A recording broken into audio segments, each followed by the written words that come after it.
नमस्कार। SDF live India में आपका स्वागत है और आपके साथ मैं हूं गौरव सिन्हा। मंत्रियों के विभागों में फेरबदल करना सीएम या पीएम का विशेषाधिकार होता है, लेकिन बिहार के शिक्षा मंत्री प्रोफेसर चंद्रशेखर सहित राजद कोटे के तीनों मंत्रियों के विभागों में फेरबदल से पहले सीएम नीतीश कुमार द्वारा राजद सुप्रीमो लालू प्रसाद यादव की सहमति ली गई। भवन निर्माण मंत्री अशोक चौधरी द्वारा यह कहे जाने से साफ जाहिर होता है कि बिहार के सीएम नीतीश कुमार जरूर हैं, लेकिन सरकार कोई और चला रहा है। हालांकि यह हम नहीं कह रहे हैं, बल्कि ऐसा कहकर नीतीश के कभी बेहद करीबी रहे जदयू के प्रदेश प्रवक्ता डॉक्टर सुनील कुमार सिंह ने एक तरह से सियासी गलियारे में कई ऐसे सवाल ला खड़े किए हैं जिसका जवाब देना सीएम नीतीश के लिए शायद बहुत मुश्किल होगा।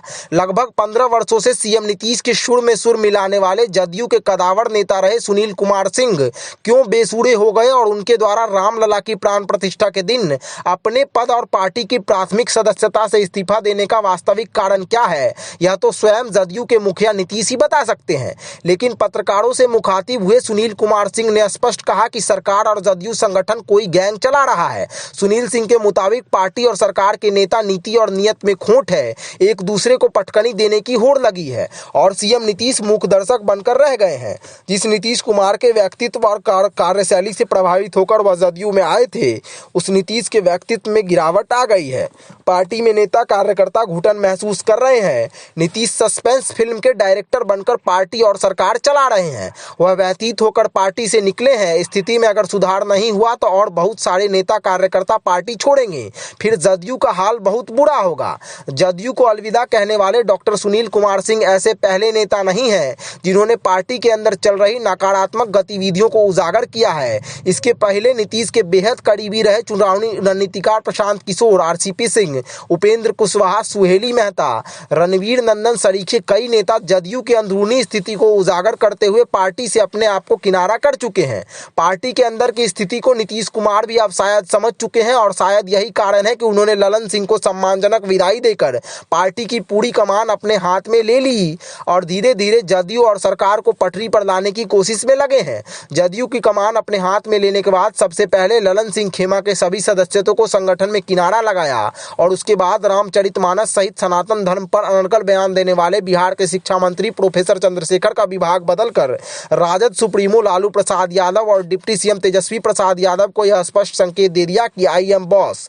अपनी शर्तों पर राजनीति करते आए सीएम नीतीश कुमार आगे की राजनीति में भी अघोषित तौर पर अपनी शर्तें रख चुके हैं। सियासी जानकारों का कहना है कि 2010 में बिहार की सबसे बड़ी पार्टी कहलाने वाली जदयू की वर्तमान स्थिति से चिंतित नीतीश आगामी विधानसभा चुनाव में जदयू की बेहतर स्थिति के लिए गजब का ताना बाना बुन चुके हैं। वह महागठबंधन के साथ रहकर सरकार चलाएं या बीजेपी के साथ हाथ मिलाएं, लेकिन उनकी कोशिश है कि विधानसभा भंग हो जाए और लोकसभा चुनाव के साथ विधानसभा चुनाव हो। अगर ऐसा कर पाने में वह सफल हो गए तो बीजेपी या राजद के विधायकों की संख्या बढ़े या ना बढ़े, लेकिन जदयू पहले नंबर की पार्टी नहीं तो कम से कम दूसरे नंबर की पार्टी जरूर बन जाएगी और नीतीश का बार्गेनिंग पावर सलामत रहना तय है। वर्तमान समय में बिहार की तीसरी नंबर की पार्टी के मुखिया रहने के बाद भी जब नीतीश के पीछे पीछे तमाम राजनीतिज्ञों के लिए चलना मजबूरी है तो फिर आगे क्या होगा शायद यह बताने की जरूरत नहीं है। हालांकि नीतीश की तमाम कोशिशों के बाद भी पार्टी में अब भी असंतोष की स्थिति क्यों है, यह विचारणीय तथ्य है। वैसे राजनीतिक विश्लेषकों का कहना है कि राजद कोटे के मंत्री प्रोफेसर चंद्रशेखर, आलोक मेहता और ललित यादव के विभाग में फेरबदल कर नीतीश ने ऐसा मास्टर स्ट्रोक खेला है जिससे आहत लालू तेजस्वी को टीस तो जरूर हो रही होगी, लेकिन वह लोग खुले तौर पर अपना विरोध इसलिए व्यक्त नहीं कर सकते क्योंकि उन्हें इस बात का भान हो चुका है कि नीतीश पाला बदलने या विधानसभा भंग करने का सिर्फ अवसर तलाश रहे हैं और ऐसे में उन लोगों द्वारा मौका देने से जनता में अच्छा संदेश तो नहीं ही जाएगा। लोकसभा चुनाव से ठीक पहले नीतीश का पाला बदलना राजद के लिए शुभ भी नहीं होगा। राजद के बेहतर प्रदर्शन के लिए कम से कम लोकसभा चुनाव तक नीतीश का साथ रहना बेहद जरूरी है। राजनीतिक विश्लेषकों का कहना है कि रामचरितमानस और सनातन धर्म पर अनर्गल बयान देकर प्रोफेसर चंद्रशेखर जदयू या यूं कहे कि नीतीश को असहज तो कर ही रहे थे, तेजस्वी यादव के विजन पर काम कर नीतीश के सामने तेजस्वी के लिए धीरे धीरे लंबी लकीर भी खींच रहे थे। पीपीएससी के जरिए शिक्षक नियुक्ति का फॉर्मूला प्रोफेसर चंद्रशेखर ने ही सामने लाया था और चुनाव के समय तेजस्वी द्वारा की गई घोषणा को अमली जामा पहनाने के लिए सरकार के कैप्टन को सुझाया था।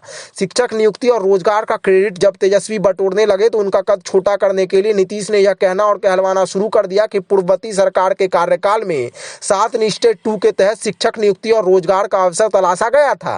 स्थिति यहाँ तक आ गई कि शिक्षक नियुक्ति पत्र वितरण समारोह के लिए जो सरकारी विज्ञापन जारी किए गए उससे तत्कालीन शिक्षा मंत्री प्रोफेसर चंद्रशेखर की कौन कहे डिप्टी सीएम तेजस्वी यादव की तस्वीरें भी गायब कर दी गई थी। पीएम बनने का सपना पालकर भले ही नीतीश ने राजद से हाथ मिलाकर सरकार बना लिया हो, लेकिन तेजस्वी का कद नहीं बढ़े इसका ख्याल उन्होंने सदैव रखा। स्वास्थ्य विभाग का कार्यक्रम होने पर भी तेजस्वी की तस्वीरें नहीं होना इस बात का प्रमाण है कि लालू पुत्र का कद नहीं बढ़े, इसकी पूरी कोशिश सीएम नीतीश कर रहे हैं। लालू तेजस्वी को भी नीतीश की चाल का बखूबी पता है, इसीलिए राजद के प्रदेश अध्यक्ष जगदानंद सिंह ने अपनी पार्टी के प्रवक्ता और जिलाध्यक्षों के नाम तेजस्वी की उपलब्धियों को जन जन तक पहुंचाने का टास्क दे रखा है। लोगों को भी लगता है कि तेजस्वी के सरकार में आने से रोजगार के अवसर तलाशे जा रहे हैं। तेजस्वी की सोच के हिसाब से लाखों अभ्यर्थियों को शिक्षक की नौकरी मिली है। लालू के बेहद करीबी शक्ति सिंह यादव को भी मीडिया के सामने आकर कहना पड़ा था कि जो काम सरकार 15 वर्षों में नहीं कर सकी वह तेजस्वी ने महज 15 माह में कर दिखाया। बात अलग है कि महागठबंधन के साथ सरकार बनाने के समय हुए करार के हिसाब से जब जब लालू ने तेजस्वी को सीएम की कुर्सी सौंपने के लिए नीतीश पर दबाव बनाया तब तब उन्होंने यह कहकर लालू के दबाव को कम करने की कोशिश की कि 2025 का विधानसभा चुनाव तेजस्वी के ही नेतृत्व में लड़ा जाएगा। लेकिन नीतीश की चाल को समझते रहे राजनीति के बड़े धुरंधर खिलाड़ी लालू प्रसाद यादव ने भी अपने वादे के अनुरूप नीतीश का कद देश स्तर की राजनीति में इसीलिए नहीं बढ़ने दिया क्योंकि नीतीश ने तेजस्वी को सीएम की कुर्सी नहीं सौंपी। विपक्षी एकता के सूत्रधार रहे सीएम नीतीश को लग रहा था कि अगर उन्हें पीएम नरेंद्र मोदी के विरुद्ध बन रहे विपक्षी गठबंधन में संयोजक बना दिया गया तो लोकसभा चुनाव के बाद अपने राजनीतिक तिकड़म के दम पर पीएम उम्मीदवार की रेस में पहली पंक्ति तक पहुंच ही जाएंगे। लेकिन संसद में फिर से अपनी सदस्यता बहाल होने के बाद राहुल गांधी ने उनकी राह में कांटे बिछाना शुरू कर दिया। 19 दिसंबर को दिल्ली में हुई इंडिया गठबंधन की चौथी बैठक में जब पश्चिम बंगाल की मुख्यमंत्री ममता बनर्जी ने पीएम उम्मीदवार के तौर पर कांग्रेस अध्यक्ष मल्लिकार्जुन खड़गे का नाम सुझाया और दिल्ली के सीएम अरविंद केजरीवाल ने ममता के प्रस्ताव का समर्थन किया, तब नीतीश को अंततः लग गया कि उनके मन मुताबिक इंडिया गठबंधन में कुछ होने वाला नहीं है। उसके बाद से नीतीश की इंडिया गठबंधन में रुचि कम होती गई। अब वह न केवल इंडिया गठबंधन से अलग होने को लेकर तरह तरह का बहाना ढूंढ रहे हैं बल्कि अपने साथ हुए धोखा का बदला लेने की योजना पर भी शायद काम कर रहे हैं। बात अलग है कि चौथी बैठक के बाद हुई वर्चुअल बैठक में सोनिया गांधी के द्वारा नीतीश को संयोजक बनाने का प्रस्ताव लाया गया, लेकिन कांग्रेस के युवराज राहुल गांधी ने नीतीश को यह कहकर उपहास का पात्र बना दिया कि ममता बनर्जी और अखिलेश यादव का इसके लिए सहमति लेना होगा। हालांकि तब तक बहुत देर हो चुकी थी और नीतीश को यह लगने लगा कि डूबती नैया के वखेवनार नहीं ही बने तो शायद बेहतर होगा। भारत जोड़ो न्याय यात्रा के तहत बिहार पहुंचने पर राहुल गांधी के साथ मंच साझा करने की बात कांग्रेस प्रवक्ता तो कर रहे हैं, लेकिन लगता नहीं है कि नीतीश राहुल गांधी के साथ मंच साझा करने को तैयार होंगे। राजनीतिक विश्लेषकों का कहना है कि अपने मन की बात खुद नहीं कहकर दूसरे नेताओं से कहलवाने में माहिर नीतीश यह संदेश देते रहे हैं कि वह विपक्षी गठबंधन के निर्माता हैं, इसीलिए वह संयोजक से बड़े हैं। मतलब साफ है कि नीतीश को इंडिया गठबंधन में अगर पीएम उम्मीदवार नहीं बनाया गया तो वह न केवल बिहार में सरकार गिरा देंगे या पाला बदल लेंगे बल्कि इंडिया गठबंधन के अस्तित्व पर सवाल उठाने के लिए बीजेपी सहित अन्य लोगों को सुअवसर भी प्रदान करेंगे। सीएम नीतीश कुमार के राजनीतिक सलाहकार और जदयू राष्ट्रीय प्रवक्ता केसी त्यागी का बयान भी इसी ओर इशारा कर रहा है कि भारत जोड़ो न्याय यात्रा के दौरान बिहार पहुंचने वाले राहुल गांधी के साथ नीतीश शायद मंच साझा नहीं करेंगे। पत्रकारों से मुखातिब हुए केसी त्यागी ने कहा कि कांग्रेस की यात्रा में शामिल होने का निमंत्रण मिला है, लेकिन शामिल होने या नहीं होने का फैसला सीएम नीतीश कुमार करेंगे। केसी त्यागी ने प्रोफेसर चंद्रशेखर के विभाग बदलने सहित नीतीश के पाला बदलने के सवाल पर खुलकर कुछ तो नहीं कहा, लेकिन इतना जरूर कहा कि बिहार सरकार में सब कुछ ठीक ठाक है। इशारे में उन्होंने कहा कि इंडिया गठबंधन में कांग्रेस के रुख से वह लोग आहत हैं। इंडिया गठबंधन के बैनर तले कोई सामूहिक कार्यक्रम होता तो अच्छा होता।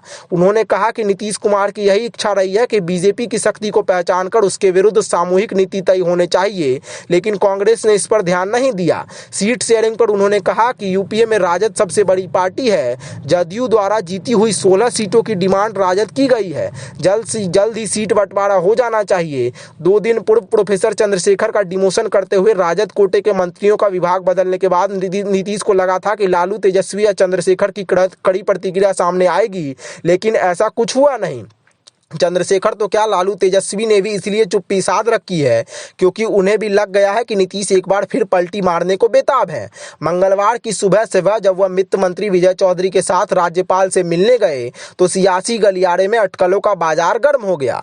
राज्यपाल से लगभग 40 मिनट तक मंत्रणा कर बाहर निकले नीतीश ने पत्रकारों का अभिवादन तो किया, लेकिन कुछ दिनों से चुप्पी साध रखे साहब आज भी मौन व्रत धारण करना ही मुनासिब समझे। जदयू प्रवक्ता केसी त्यागी द्वारा बताया गया कि वीसी नियुक्ति के सिलसिले में नीतीश राज्यपाल से मिलने गए थे। हालांकि राजनीतिक विश्लेषकों का कहना है कि नीतीश और उनकी पार्टी के लोग मीडिया से भले ही सब कुछ छिपाते फिरें, लेकिन अंदर ही अंदर पक रही राजनीतिक खिचड़ी का बहुत जल्द सामने आना तय है। नीतीश अंदर ही अंदर कुछ ऐसी चाल चल रहे हैं जिसे कुछ ही दिनों में बिहार की राजनीति के गर्म होने की संभावनाओं से इनकार नहीं किया जा सकता है। आज 24 जनवरी को जननायक कर्पूरी ठाकुर जनशताब्दी के बहाने बड़ा कार्यक्रम कर नीतीश ने सभी को कोई बड़ा राजनीतिक संदेश देना चाहा। कर्पूरी जयंती के अवसर पर राजद और बीजेपी द्वारा आयोजित होने वाले कार्यक्रम के बीच जदयू के कार्यक्रम में बड़ी भीड़ इकट्ठा कर नीतीश यह साबित करना चाहा कि वही ईबीसी के वास्तविक नायक हैं और कम से कम 36% वोट उनकी मुट्ठी में अब तक भी है।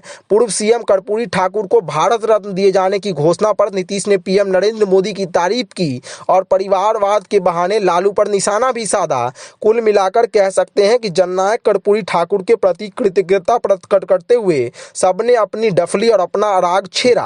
भंवर में फंसी बिहार की राजनीति जहां ठहरी है वहीं नजर आई। बहरहाल सीएम नीतीश पाला बदलकर एक बार फिर एनडीए के सामियाने में जाकर लोकसभा चुनाव लड़ेंगे या विधानसभा भंग कर चुनावी दंगल में जोर आजमाइश करेंगे अथवा महागठबंधन के साथ रहकर ही बीजेपी के विरुद्ध मोर्चाबंदी करेंगे, यह कहना बड़े बड़े राजनीतिक पंडितों के लिए भी इसीलिए आसान नहीं हो रहा है क्योंकि वह अप्रत्याशित फैसला लेने के माहिर खिलाड़ी माने जाते हैं। ऐसे में अब देखना दिलचस्प होगा कि आगे होता है क्या। धन्यवाद।